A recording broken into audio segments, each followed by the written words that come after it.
Uang sayur cuma 250.000 setiap minggu, bertahan kita. Kalau istri muda, beda cerita. Molui meyo cien bye-bye ah. Gak ada duit, wo tinggal loh. Siapa mau kawin sama you gak mau hidupin I. Gak ada gitu. Jadi suami-suami yang hari ini sudah jadi kaya dan lebih besar, baik badan maupun hartanya, rumahnya. Dengar, setialah kepada istri masa mudamu. Amen. Hargai teman-teman yang setia sama Anda sejak Anda itu bukan siapa-siapa dan Anda masih susah. Berkat itu membuat kita sulit menemukan sahabat. Firman Tuhan katakan gini, Amsal 17 ayat 17. Seorang sahabat menaruh kasih setiap waktu dan menjadi seorang saudara dalam kesukaran. Orang yang benar-benar sahabat kita, dia jadi saudara kita di tengah-tengah kesukaran. Amen. Kalau Anda hari ini kaya, punya jabatan, saya kasih tahu, saya kasihan sama Anda.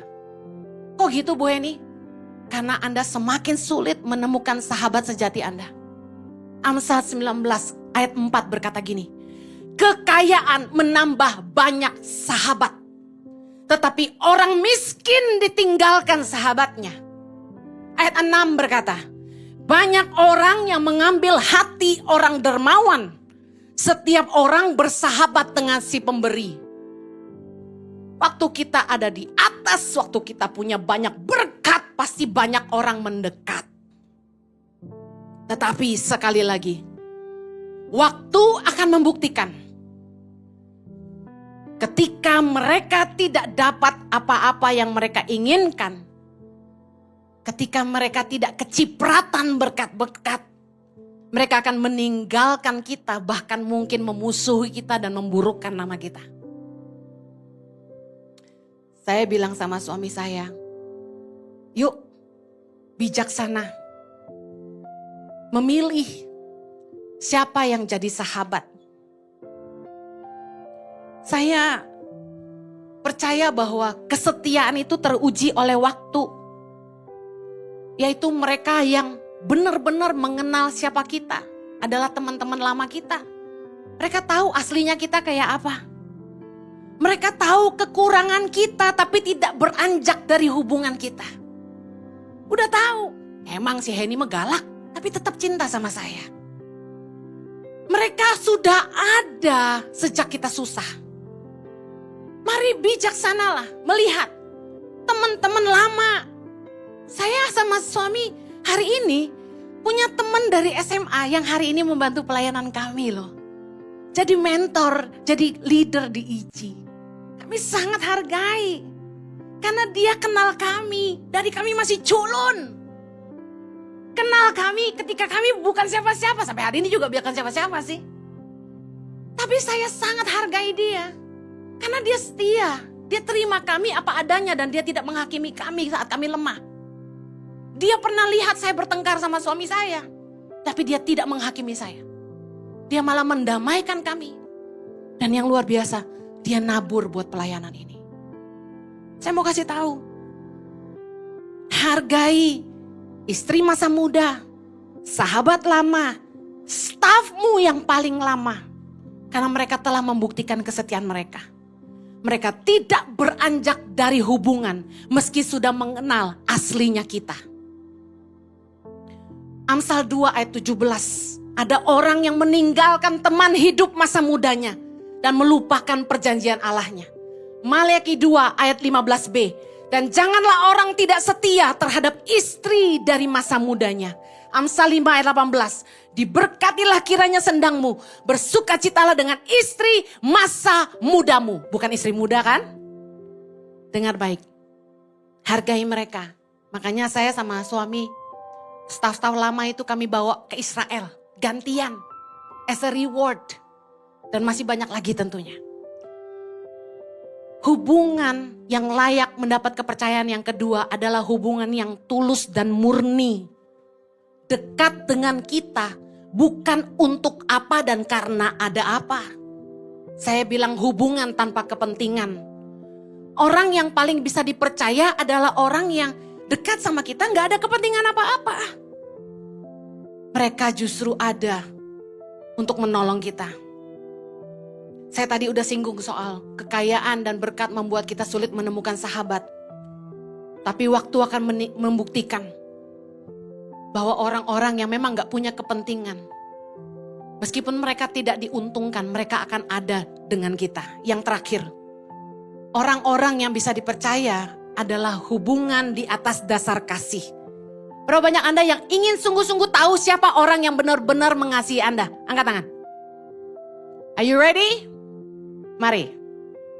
Lukas 12 ayat 34. Karena di mana hartamu berada, di situ juga hatimu berada.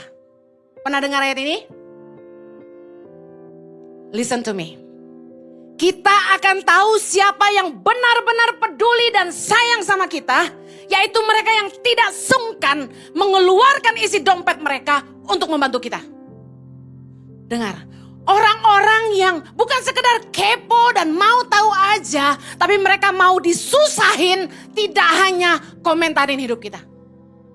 Orang-orang yang mengasihi kita adalah orang-orang yang mau disusahin. Gak sekedar ngomentarin hidup kita. Kalau komentar mah banyak, tapi berapa banyak orang yang sungguh-sungguh mau berkorban untuk Anda? Dengarkan orang-orang yang mau berkorban, bayar harga, enggak cuma komentar aja. Yesus berkata gini, Matius 16 ayat 24. Setiap orang yang mau mengikut aku, ia harus menyangkal dirinya, memikul salibnya dan mengikut aku. Bicara soal apa? Hubungan itu kalau sungguh-sungguh di atas dasar kasih, orang mau bayar harga. Orang yang cuma mengejar berkatnya saja akan kecewa dan meninggalkan Tuhan ketika dia mulai ngalami yang namanya susah. Matius 19 ayat 29. Dan setiap orang yang karena namaku meninggalkan rumahnya, saudaranya laki-laki atau saudaranya perempuan, bapak atau ibunya, anak-anak atau ladangnya, akan menerima kembali 100 kali lipat dan akan memperoleh hidup yang kekal. Saya mau akhiri gini. Orang yang sungguh-sungguh mengasihi Tuhan, dia akan mau berkorban dan meninggalkan apapun yang Tuhan mau dari hidupnya. Untuk kami berdua meninggalkan Australia dan semua yang kami sudah bangun selama 10 tahun di sana. Saya cuma mau bilang ini, gak mudah. Tapi apa yang Tuhan kerjakan dalam hidup kami hari ini, saya bisa katakan kepada saudara, gak ada artinya apapun yang kami tinggal dulu. Tapi waktu kita dituntut meninggalkan semuanya, mampukah kita? Karena kasih yang sesungguhnya bicara soal pengorbanan. Meninggalkan anak-anak saya waktu kecil untuk pergi ke pedalaman, menolong anak-anak lain di Indonesia, sangatlah memedihkan hati saya. Setiap malam sebelum saya ke airport, saya nangis sambil peluk anak-anak saya. Anak saya masih kecil. Axel baru 1 tahun waktu saya pergi meninggalkan dia, dia masih baby. Saya ingat saya buang ASI di seluruh Indonesia. Belum 1 tahun waktu itu. Tapi saya lakukan karena saya mengasihi Tuhan. Kalau Anda bicara, saya mengasihi istri saya mengasihi sahabat saya mengasihi gereja ini. Pertanyaan saya, Anda berani korban gak? Karena kebanyakan orang cuma mau ambil buat dirinya sendiri. Apa yang enak buat dia, apa yang menguntungkan buat dia. Saya sangat bersyukur. Minggu lalu kita ngalami yang namanya mati lampu. You know what? Never happen. Ever. Tetapi jemaat tidak beranjak. Di tengah panas-panas dan gelap, semuanya cinta Tuhan, menyembah Tuhan, dengar firman Tuhan. Applause buat saudara. Man, I'm telling you, orang Kristen zaman sekarang, cari parkir susah gak ke gereja. Kursi kurang empuk gak gereja. Panas gak ada LED gak gereja. WL-nya sumbang gak gereja. Drumnya kekencengan gak gereja. Kalau kita mengasihi Tuhan, jangan datang dengan mental gini. Gelap banget sih gerejanya, mati lampu lagi. LED-nya kurang gede. Kok gak ada plafon? Kedinginan, tadi pagi pada kedinginan. Sekarang kepanasan ya. Dengar baik, attitude mengasihi itu gini. Gereja ini butuh apa lagi ya? Nyalain AC sebanyak ini listriknya berapa ya? Berani korban. Bukan cuma datang jadi beban. Kalau kita sungguh-sungguh mau pilih orang yang sungguh-sungguh bisa kita percaya, adalah orang-orang yang gak cuma tahu ngomentarin hidup kita, tapi mereka mau disusahin juga. Amen. Saya akhiri, bijaksanalah memilih siapa yang kita dengar, siapa yang dekat dengan kita, karena kita akan percaya sama mereka. Hubungan yang layak dipercaya itu teruji oleh waktu. Yang kedua, hubungan yang tanpa kepentingan. Yang ketiga, hubungan atas dasar kasih yang murni kepada kita. Amen. Saya berdoa Anda bijaksana memilih orang-orang di sekitar Anda. Supaya hidup Anda terus di bawah Tuhan dalam level berikutnya. Jadi lebih baik dan lebih baik. Kita berdoa. Bapa di sorga, kami bersyukur buat kebenaran firman-Mu. Kami berdoa firman-Mu membukakan mata hati kami, membuat kami mengerti jadi orang-orang yang lebih berhikmat. Memilih siapa orang-orang yang terdekat dengan kami. Bapak, kami berdoa supaya hubungan kami sehat. Kami boleh belajar percaya dengan orang-orang yang ada di sekitar kami. Tuhan, berdoa umat-Mu lebih bijaksana dalam hidup mereka. Supaya hidup mereka berkemenangan. Tuhan, hamba-Mu berdoa jemaat gereja Impact Community Indonesia ini, ketika mereka keluar dari pintu gereja ini, mereka keluar jadi terang dan garam dunia. Jadi berkat, jadi dampak di keluarga mereka, di tempat pekerjaan mereka, di dunia usaha mereka. Bahkan bagi RT di mana mereka tinggal, Tuhan. Kota di mana mereka berada, kecamatan di mana mereka tinggal. Aku berdoa Tuhan, hidup mereka semua jadi berkat. Supaya nama Tuhan dipermuliakan. Ada anak-anak Tuhan yang bersinar bagi Tuhan. Berdoa Tuhan supaya kami semua yang di tempat ini jadi berkat buat bangsa Indonesia. Mungkin ada yang khawatir dengan berita-berita yang kita dengar 2023 what's going on akan jadi lebih susah dan sebagainya. Dengar baik.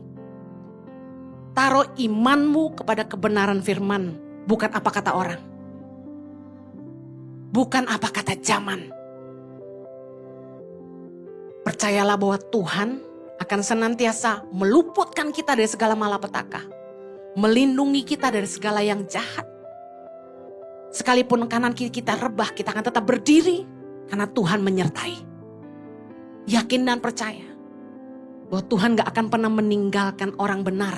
Dan anak cucunya gak akan pernah meminta-minta roti.